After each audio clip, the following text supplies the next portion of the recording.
Hey guys, it's Marie Nicole here, and I am doing a card today for Brutus Monroe.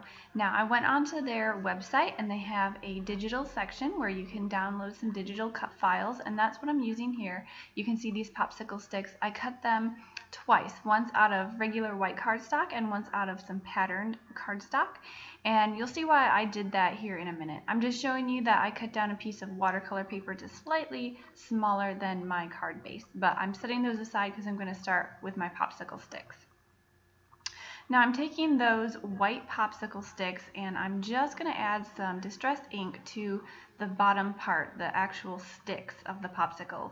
I just wanted them to look like a natural wood popsicle stick, so I'm putting some antique linen distress ink on there. And I'm also going to put a little bit of gathered twigs on as well. I didn't want it to be too dark of a brown. I just wanted to keep it really light because of the color scheme that I'm going to use on this card. Now, if you haven't already checked out Brutus Monroe's digital cut files, you need to go over there and check them out. All of their cut files, most all of their cut files, coordinate with their stamp sets, and they're totally free. So if you have their stamp sets, you can go ahead and download these cut files, and even if you don't have their stamp sets, you can still use them on cards. So just go over there and check them out because they're amazing and so simple to do. So now I'm taking these popsicles that I cut out of some pattern paper and I'm just cutting off the bottom because I already have those other pieces that I inked up, and I'm just going to adhere them over the top so I get my patterned popsicles and I have that inked stick bottom. So that's why I cut them 4 times, just kind of to change it up a little. So you can see I'm adhering the pattern paper down right on top of those white popsicles. Just kind of lining it up there and pushing it down so it sticks. Now these papers that I use are actually just scrap papers from my scrap bin. I like to keep all the little bits of papers that I have, and I just throw them in my scrap bin so that I can pull them out later. You never know, you might need a tiny piece of paper here and there, so I just have this habit of keeping everything. So now I'm taking some more distress inks. I think this orange color that I'm using is dried marigold. I could be wrong, but I think that's what I'm using. And I'm just taking a piece of acetate because I'm going to do an ink smooshing technique. And this is really fun and really easy to do.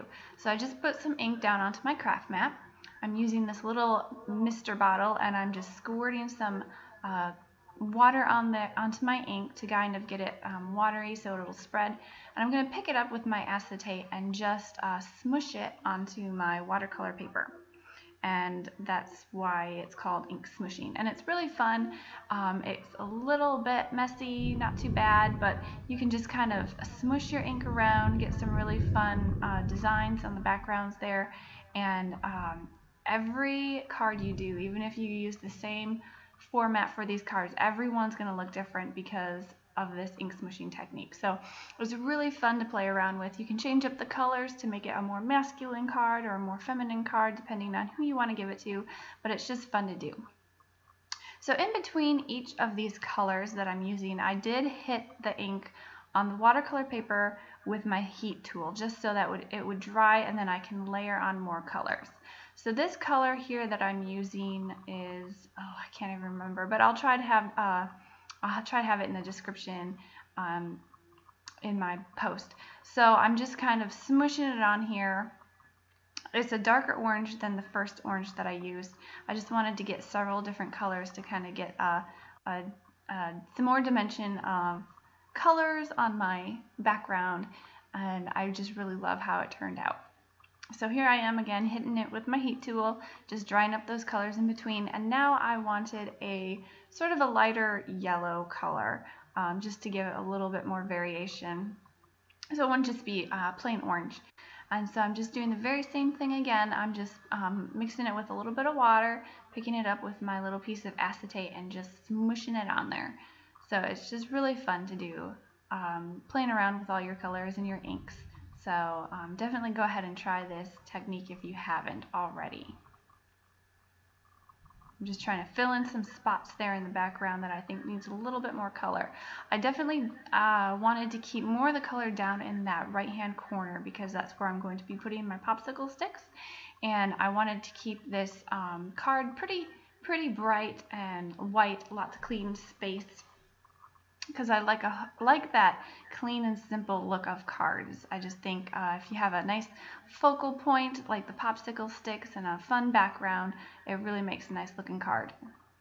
So I'm just wrapping a little bit of twine around this little popsicle stick here. I just think a little bit of texture makes it nice. And I'm just going to work on tying that string into a cute little bow. I don't really have a method for tying perfect bows. I kind of just go for it and fiddle around with the string until it looks good enough. So if you need specific instructions on how to tie the perfect bow, I don't really have that for you. I just kind of go ahead and tie it like usual and just fiddle around with it until I think it looks alright. So that's what I'm doing here. And then once I get my bow to where I want it, I'm just going to trim off those bottom pieces that are kind of trailing out there. I didn't want them to be too super long, so that's how I do my little twine bows, in case you were wondering. I'm just trimming it off there. And then I know for these popsicle sticks, I do want to put them on my card base on foam adhesive, but I'm not going to stick them down right away. I do think I grab my foam adhesive right here, and I'm just going to cut a strip for the backs of them just to get them ready to pop them on the card when I need them to. But I'm going to be doing a little bit more embellishments or my sentiments, so I'm not going to stick them down right at this moment. I'm kind of just mapping them out there so I know where I want them to go. For this little popsicle stick here, I'm putting the adhesive off to one side because I'm kind of layering these sticks together. I want it to kind of overlap the big one. So I'm putting it on the side so I still have that room to kind of slip it over the bigger popsicle stick so that they're kind of layered together.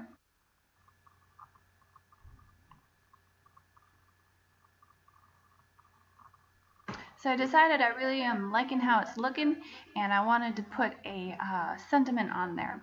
So I'm grabbing this stamp set. This is a Stampin' Up! Stamp set, and I think it's called Sweet Scoops, and it's just some fun ice cream cones, and I've used this stamp set before, but I just wanted to grab the sentiment because I thought it just went really well with these popsicle sticks. So I'm going to use this sentiment, and I cut down another strip of that watercolor paper.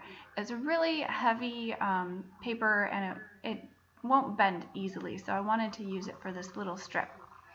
So I'm just inking up my sentiment with some VersaFine black onyx ink, and I'm just going to stamp it on there. Now you might have noticed that I did hit this a little strip of paper with my embossing powder bag, but I decided in the end not to emboss it. I just left it with the black ink because I didn't realize that this watercolor paper really soaks up the ink really well, so the embossing powder actually really didn't even stick to it, but I kind of liked just that plain stamped look anyway, so I just went ahead with it. I'm cutting a little flag on the end of my sentiment, and then I'm just going to kind of slip it in behind my popsicle stick and see how it looks. I have a little bit too much there on that side, so I'll go ahead and trim that off.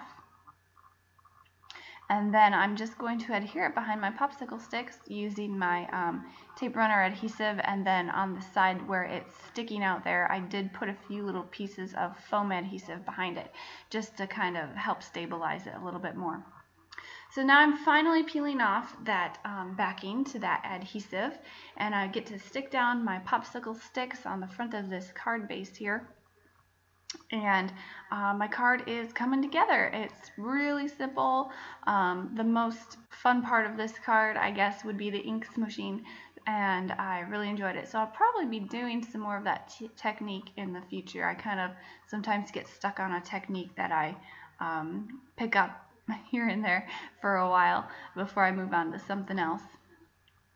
But definitely go ahead and check out those digital files at Brutus Monroe because there's tons of them and there's lots of fun things you can do.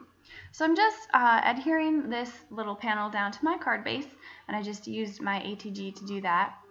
And my card is almost basically done. The only thing left that I want to do is take some white sequins by Doodlebug Designs, and I'm adhering them down with a little bit of Tombow Mono's multi-liquid glue.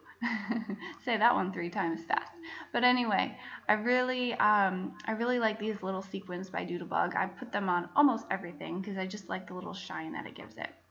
So thank you so much for watching. I hope you enjoyed this card. Maybe it gave you some ideas of how you can use digital cut files on your own cards. It's really not scary to do. It's really simple. So I'd encourage you to go ahead and check it out. So thank you for watching. Bye.